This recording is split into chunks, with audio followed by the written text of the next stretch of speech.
You know, one thing that's really important is to make sure that you put your line on your reels so that you're not getting any twist at all. And for a spinning reel, it's different than a bait cast reel. So, you know, I've got a spool line right here, I've got a spinning rod and a bait caster. You know, when I'm gonna do a spinning rod, I'm gonna strip off the line that I need, and I only fill the top of my spools. You know, when you're bass fishing, you're not using 300 or 400 yards of line, so you only want to fill, you know, that last 70, 80 yards of line. That way, when you got a bulk spool like this, you can get a lot more value out of that line, and you're not wasting anything. You know, if you get a 200 yard spool of line and you only use 125 yards of it, you're throwing away that extra line. So I'm gonna just set that spool down, and I just tie that line together with a square knot. You know, just a couple overhand knots.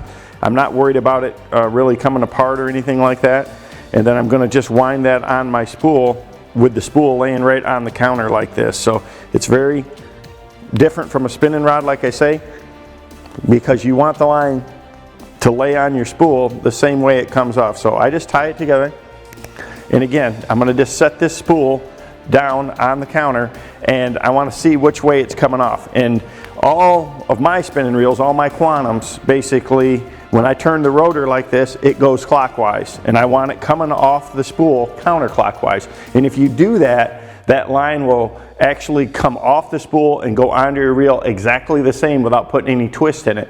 And you'll know if once you start winding, you can look at your rod tip and see that it's not twisting around it, it's not tangling or anything like that, and you're going to be able to have a good casting reel when you get done. If you have it flipped the other way, it's going to immediately twist, so you know you're going the wrong direction. Again, it's very critical. Make sure it's coming off here counterclockwise. Your rotor on your spinning reel turns clockwise. That's the proper way to wind your spinning reel.